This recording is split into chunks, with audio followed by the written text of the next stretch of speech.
রাত 2টো বেজে যাচ্ছে। ও ভাই আমার, আমি তাহাজ্জুদের সময় চলে আসছেন, আপনারা বেলালের ওয়াজ শুনতে চাইছেন, বলেন তো বেলালের পিঠের চামড়া কেন গেল?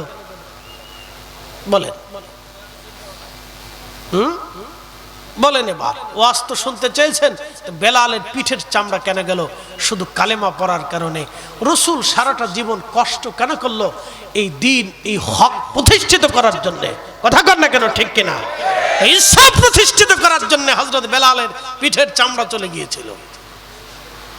কিন্তু ক্ষান্ত হন নাই, ভয় পান নাই। দিনের পর দিন, রাতের পর রাত বেলালকে পিটানো হতো। আহা, যারা মক্কায় গেছেন তারা জানেন মক্কার গরমটা ভাবসা গরম, শরীর থেকে প্রচুর ঘাম আসে, আর এই গরমে শরীর ক্ষীণ হয়ে আসে, দুর্বল হয়ে আসে। মক্কার গরমটা খুব ভয়াবহ গরম। মদিনার আবহাওয়াটা খুবই চমৎকার। মক্কার বাজি মালু বালিগুলি উত্তপ্ত, 1 মিনিটও আপনি হারামে জুতা ছাড়া হাঁটতে পারবেন না। 1 মিনিটও প্রচন্ড রোদে একেবারে মনে হয় আগুন হয়ে আছে। পানি পনার সাথে সাথে পানিগুলি শুকিয়ে যায়। বুঝেন কি পরিমাণে গরম। মরুভূমির উত্তপ্ত বালুর ভিতরে পানি ফেলতে দেরি হবে, পানি চলে যেতে দেরি হবে না। ওই মরুভূমির মধ্যে হযরত বেলালকে নিয়ে চিৎ করে শোয়া, বুকের উপরে পাথর চাপা দিয়ে রাখা হতো। শুধু একটা মাত্র কারণ, বেলাল কালেমা পড়েছিল। কালেমা কালেমা কালেমা পড়েছিল। হক কবুল করার কারণে বেলালকে মারা হয়েছিল। নবীর আশিক হযরত বেলাল নিগ্র ছিল, কালো। বর্তমান ইথিওপিয়া, ঘানা, কেনিয়া এই অঞ্চলটাকে আগে বলা হতো আবিসিনিয়া। এই অঞ্চলের মানুষ দেখবেন একেবারে কালো, নিগ্র, তারপরে চেহারার কোনো কাটিং নাই। আফ্রিকার মানুষদের শরীর থেকে গন্ধ বের হয়, গন্ধ আসে, ওরা পরিষ্কার পরিচ্ছন্নতা বুঝে কম। আহা, খুব ভালো করে শুনে যাবেন। হযরত বেলাল সে আফ্রিকার অঞ্চলের মানুষ, কালো, নিগ্র, কিন্তু কালেমা কবুল করার পরে তাকে এমন ভাবে মারা হলো, পিঠের চামড়া দিনের পর দিন তার মনি বুমাইয়া চাবুক দিয়ে তাকে পিটাইতো, মরুভূমির মধ্যে রেখে চলে আসতো। প্রচন্ড লু হাওয়া, গরমে বেলাল অজ্ঞান হয়ে যেতেন। যখন হুশ আসতো বেলালের, তখন শুধু বলতেন আহাদ আহাদ আহাদ, আল্লাহ এক, আল্লাহ এক, আল্লাহ এক। এইভাবে চলতে লাগলো দীর্ঘদিন চলার পরে নবীর আশিক হযরত বেলালকে হযরত আবু বকর দেখলেন। আহা, মদিনার অলিগলি দিয়ে বেলালের গলার মধ্যে রশি বেঁধে, মদিনা মক্কার অলিগলি দিয়ে বেলালের রশি বেঁধে যুবকরা টেনে টেনে হেসড়ে নিয়ে যাচ্ছে। আর বেত্রাঘাত করতেছিল, চাবুক দিয়ে পিটাচ্ছিল। আহা, বছরের পর বছর তাকে মারা হতো, কিন্তু কোনো ওষুধ দেওয়া হতো না, কোনো ওষুধ ব্যবহার করতে দেওয়া হতো না। এইভাবে হযরত বেলালের জীবন পার হলো। কত কঠিন জীবন বেলালের পার হলো। হযরত আবু বকর বলেন, ইয়া রাসূলুল্লাহ, এই কষ্ট আর সহ্য করা যায় না, অনুমতি যদি দেন বেলালকে আজাদ করে নিয়ে আসতে চাই। তখনকার দিনের 40,000 দিরহামের মতো টাকা দিয়ে হযরত আবু বকর বেলালকে দয়া করলেন, ইহসান করলেন, মনিব থেকে কিনে এনে আজাদ করে দিলেন। নবীজি মদিনায় হিজরত করে চলে গেলেন, বেলালও চলে গেল। বাড়ি নাই, ঘর নাই, জমি নাই, কিচ্ছু নাই। হযরতে বেলাল নবীর মসজিদের মুয়াজ্জিন হয়ে গেলেন। মুয়াজ্জিন মসজিদে নববীতে যদি কখনো যান, দেখবেন নবীজির হুজরা মেম্বার শরীফ, রিয়াজুল জান্নাহ, জান্নার পাশেই মেম্বার শরীফ, নবীজির মেহরাব মেম্বার। এই মেম্বারের পরে হযরত আবু বকরের আর একটা মেম্বার আছে। এই মেম্বার বরাবর পিছনে একটা টিলার মতো আপনি দেখবেন, একটা ছাদের মতো আলাদা করে একটা করে রাখা আছে। ওই ছাদটা ছিল বনু নাজ্জার গোত্রের এক মহিলার ছাদ। ওই ছাদের উপরে দাঁড়াইয়া হযরত বেলাল আজান দিতেন। কিয়ামত পর্যন্ত নবীর মসজিদের মুয়াজ্জিন ওইখানে দাঁড়ায় দাঁড়ায় আজান দিবে, ওইখানে দাঁড়ায় আজান দিবে। আজকে তোমরা যারা মিলাদের বেদাত তালাশ করে খুঁজো, মোনাজাতের বেদাত যারা খুঁজো, ফাতেহার বেদাত যারা খুঁজে, বলো নবীর জমানায় ছিল না। আজকে মসজিদের মধ্যে দাঁড়ায় দাঁড়ায় আজান দাও, কোন লজ্জায় আজান দাও, কোন মুখ নিয়ে আজান দাও? নবীর সাহাবী বেলাল কোনোদিন মসজিদের মধ্যে আজান দেয় নাই। তুমি মাইক পাইয়া সুবিধা পাইয়া মসজিদের মধ্যে আজান দাও, এটা আজানের জন্য জঘন্য বেদাত। কথা বলেন ঠিক কিনা? জঘন্য বেদাত এদেশের মৌলবি করতেছে, অথচ মিলাদের নাম শুনলে ওর গার ভিতরে জ্বলে উঠতেছে। শয়তান কোথাকার। আমি ঠিক বললে ঠিক, না ঠিক বললে ঠিক। দেখেন বসান আমার সামনে, জিজ্ঞেস করি কোন দলিলে পেয়েছেন আপনার? আমি গত কয়েকদিন আগে সেপ্টেম্বরের শেষ মালদ্বীপে মাহফিলে গেছি। সেপ্টেম্বরের 27 তারিখ আমি মালদ্বীপে রওনা দিছি সকালবেলা, 30 তারিখ বিকেলবেলা আমি বাংলাদেশে ফেরত আসছি। 29 তারিখ মাহফিল করছি সেপ্টেম্বরে মালদ্বীপের মালদ্বীপে যিনি প্রথম ইসলাম আসলেন আজ থেকে 400 বছর আগে। আমাদের দেশে ইসলাম এসেছে 1300 বছর আগে। আমাদের 1000 বছর পরে মালদ্বীপে ইসলাম গেছে। ইব্রাহিম ইস্কান্দারি রহিমাহুল্লাহ, তার মাজার আমি জিয়ারত করে আসছি। বাসেই মসজিদ, মাজারের সাথেই মসজিদ। সেই কাঠের মসজিদ এখনো আছে, সেই মিনারটা এখনো আছে 400 বছর আগের করা। যে মিনারাতে দাঁড়িয়ে মুসলমানরা আজান দিত। আমি মালয়েশিয়ার মালাক্কার সেই চাইনিজদের প্রথম মসজিদ দেখেছি, শত শত বছর আগে চাইনিজ মুসলিমদের মসজিদ। সেখানে বিরাট একটা মিনারা আছে, সেই মিনারাতে দাঁড়িয়ে মুসলমান আজান দিত। আমি তায়েফে হযরত মসজিদ আলী দেখেছি, হযরত আলী রাদিয়াল্লাহু আনহুর নিজের হাতের তৈরি করা মসজিদ। সেই মিনারাটা এখনো আছে, সেই মিনারাতে দাঁড়িয়ে মুসলমান আজান দিত। আর আপনি এসে মসজিদের ভিতরে হামদাই পড়ছেন, আর মিলাদের নাম শুনলে শরীরে চুলকায়। কষ্ট হচ্ছে আপনাদের? রাত বেশি হয়ে গেছে, শেষ। বেলালের ওয়াজ সারা রাত করলেও শেষ হবেন না। আমার চলে যেতে হবে, ঢাকা যেতে হবে, বহুত দূরের রাস্তা না। সকালবেলা সূর্য উঠলে ড্রাইভারের চোখে ঘুম আসে, তখন ঝিম দেয়। হ্যাঁ, হেল্পারি করা লাগে। ভাবতেছেন আমরা ঘুমাই পড়ি গাড়ির ভিতরে? না, আমি নিজে কত ড্রাইভার ঘুম থেকে উঠে, আমি নিজে ড্রাইভার, বিরাট ড্রাইভার। আমার সাথে গাড়ি চালাইতে হলে বুঝে সুঝে চালাইতে হবে, খালি বিমানটাই চালাইতে হয় না। হ্যাঁ, সব পারি। আমি বাংলাদেশের রিজার্ভ ফোর্সের সৈনিক, বুঝেন নাই? সব অস্ত্র চালাইতে পারি, খালি ট্যাঙ্কটা চালাইতে পারি না, আর কামানটা চালাইতে পারি না। এটা আমরা শিখিয়েছে না, সব পারি। খুব মনোযোগ দেন। এমন কোনো কাজ নাই জীবনে না করছি, খালি চুরিটা করতে পারি না।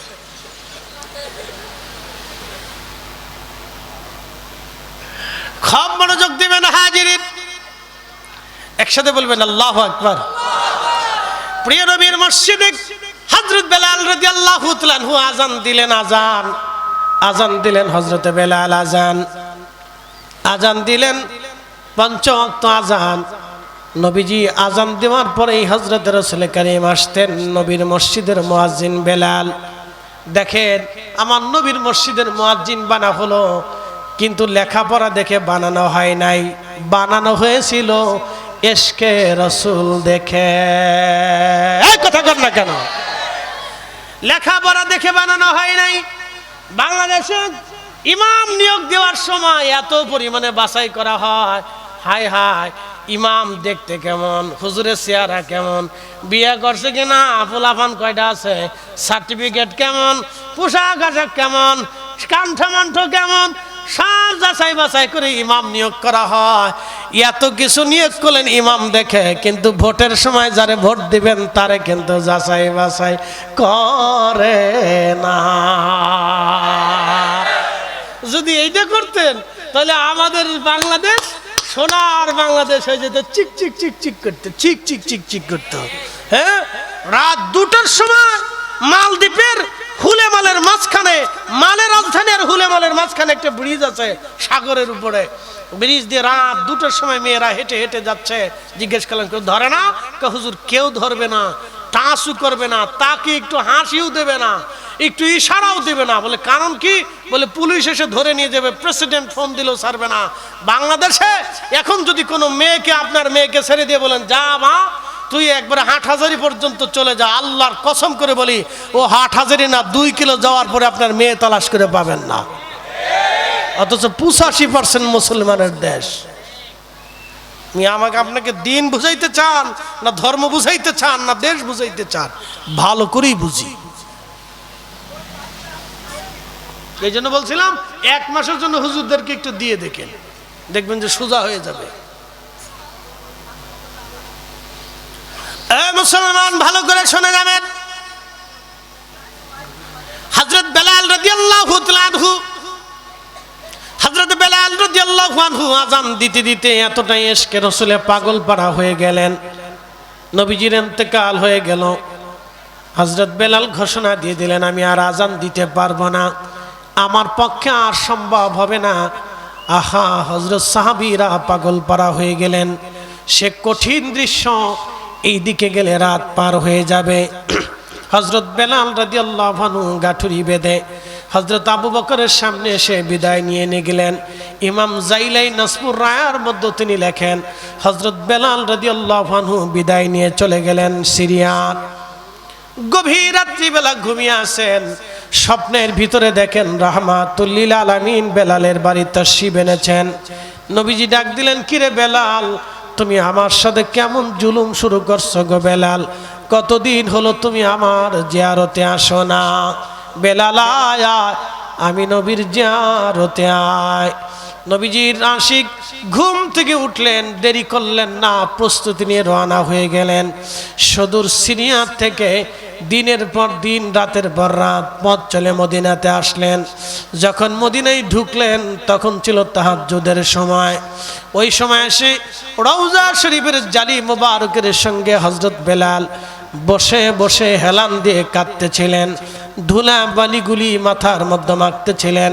ইমাম তাকিউদ্দিন সুবকি রাহিমাহুল্লাহ আশিফাউস সাকামের মধ্যে তিনি লিখতেছেন হযরত বেলাল বসে বসে কাঁদে আর বলে ইয়া রাসূলুল্লাহ, আমি আসছি।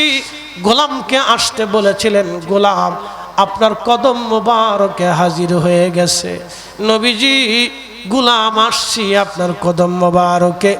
বসে বসে বেলাল কাঁদতেছিলেন।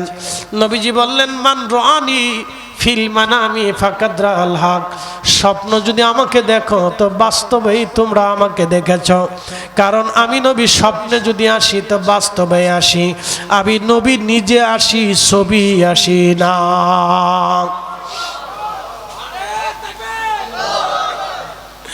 হাজরাতে আশিক রাসূল বেলাল নবীজির রওজা পাকে বসে বসে কান্না করতেছিলেন। নতুন মুয়াজ্জিন এসে দেখলেন নবীর মুয়াজ্জিন আসছে। ডাক দিয়ে বললেন সাহাবীরা শুনছো, নবীর মুয়াজ্জিন আসছে। সব সাহাবীরা ঘর থেকে বের হয়ে আসলেন, দেখে নবীর মুয়াজ্জিন বসে বসে কান্না করে।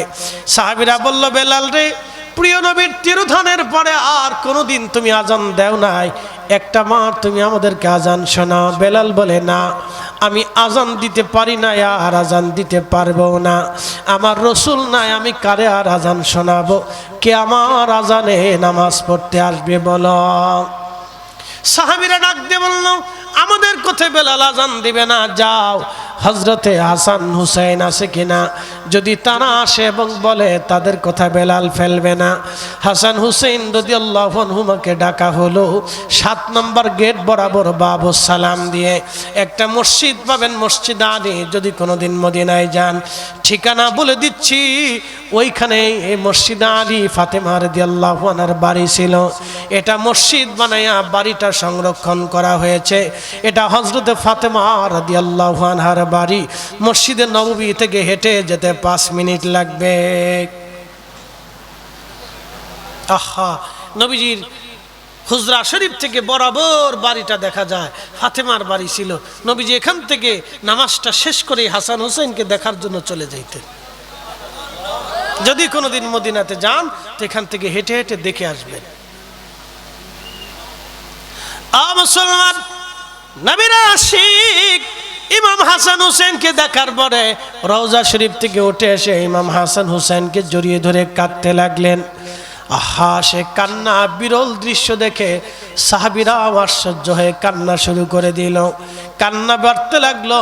হযরত ইমাম হাসান ডাক দিয়ে বললেন, নানার মুয়াজ্জিন, কতদিন হলো তুমি আমরারে আজান শোনাও না? ও নানার মুয়াজ্জিন, একটাবার মিনারায় যাও, আমরারেও আজান শোনাও। হযরত ইমাম হাসানের কথা শুনে বেলাল আর স্থির থাকতে পারেন নাই। একটা দৌড় দিয়ে সেই বনু নাজ্জার গোত্রের মহিলার ছাদের উপরে দাঁড়িয়ে আজান শুরু করলেন।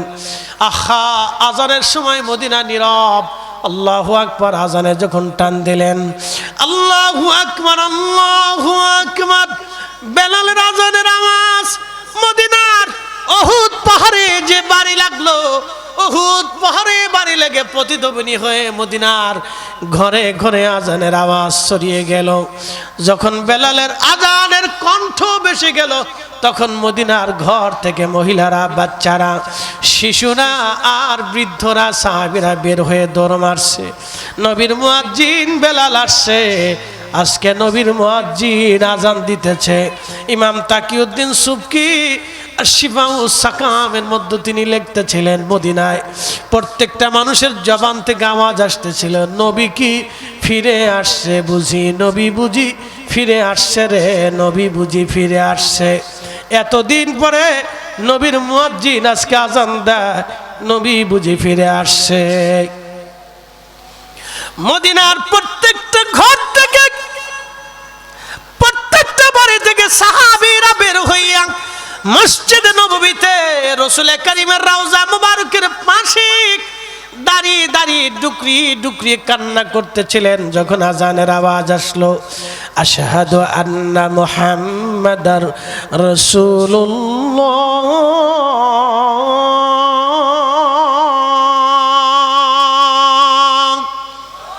ঠিক মদিনার মাটি থরথর থরথর করে কেঁপে উঠল। চিৎকার মেরে জোরে বলেন না, ইয়া রাসূলুল্লাহ। পৃথিবীতে একজনের আজানে জমিন কেঁপেছিল, তিনি হযরতে বেলাল।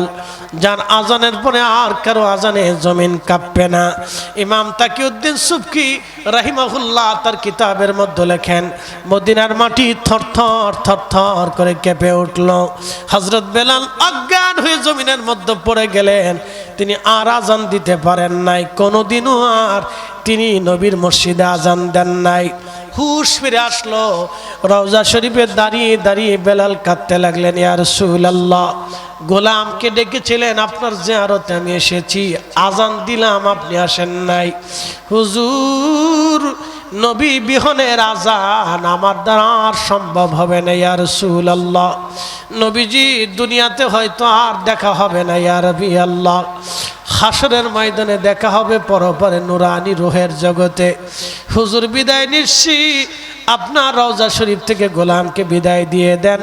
কেঁদে কেঁদে আশিক রাসূল বেলাল রওনা দিয়ে সিরিয়াতে চলে গেলেন, আর কোনোদিন মদিনায় ফিরে আসেন নাই। বিরহ বেদনা নিয়ে চলে গেলেন, বিরহ বেদনা নিয়ে চলে গেলেন। আমি জানি প্রেমে পাগল সে তো মদিনা, প্রেমানলে পুরে মরি, প্রেমানলে পুরে মরি, ওহে রব্বানা।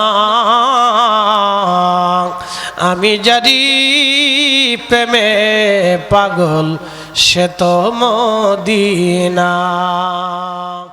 এসেছেন যত নবী সকলের ইমাম, সালাম নবী তোমায় হাজারো সালাম, ইয়া নবী या रसूल सलाम अलैका, या हबीब सलाम अलैका, सलावतुल्लाह सय्यदी हबीब या रसूल अल्लाह, वसल्लम अलैका या हबीब अल्लाह। मेरे आका, अपने আপনি যে নূরে রবি নিখিলের ধ্যানে ছবি আপনি না এলে দুনিয়ায় আদরে ডুবি তো সবই ইয়া নবী সালাম या रसूल सलाम अलैका या हबीब सलाम अलैका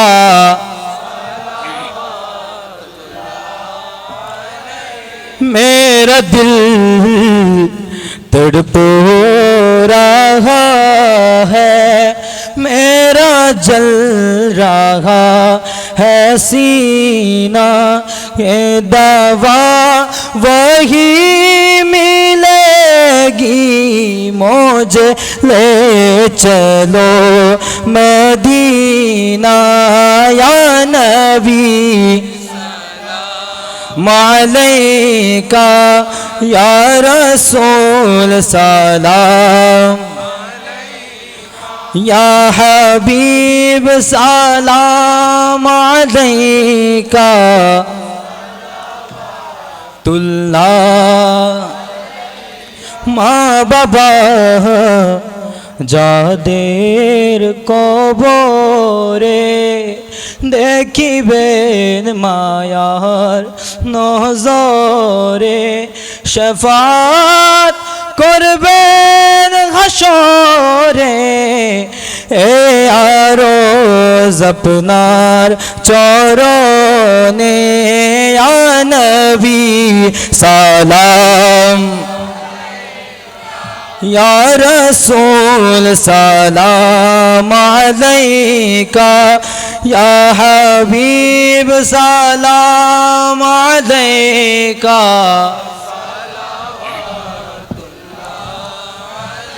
हम गरीबों के आका पे बेखदे दुरूद हम गरीबों के आका पे बेहद दुरूद हम फकीरों की सोबत पहला को सलाम मुस्तफा जाने रहमत पहला को सलाम शम्ह बज में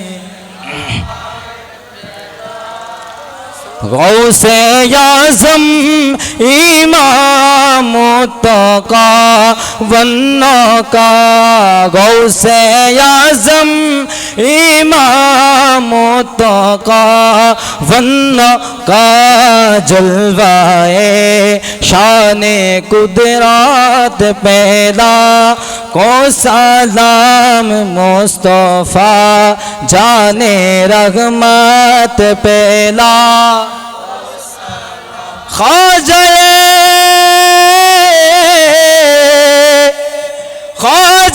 ख्वाजगान राजाए हिंदुस्तान ख्वाजगान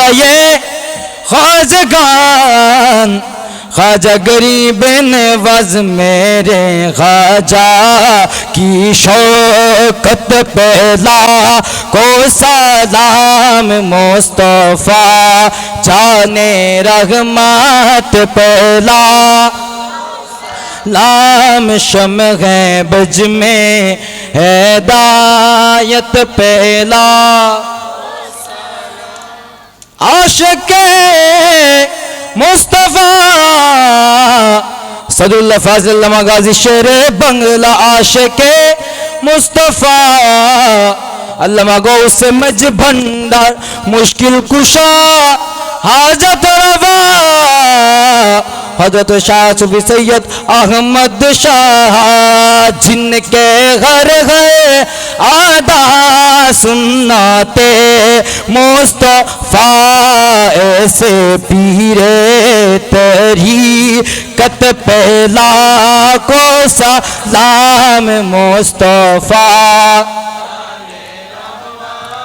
पहला को सलाम शम्ग़ बज में हिदायत पहला या इलाही सदक़े मिलाद पाके रसूल ये सलामी आज जाना गो कबूल मदीने की चाँद हजारों सलाम मदीने की चाँद लाखों सलाम मदीने की चाँद करोड़ों सलाम मदीने की चाँद बेहुद सलाम बलगल उला बिकमालिही कशफ़ दुजा बिजमालिही हसनत जमी अवसालिही सल्लो अलैहि वालिही।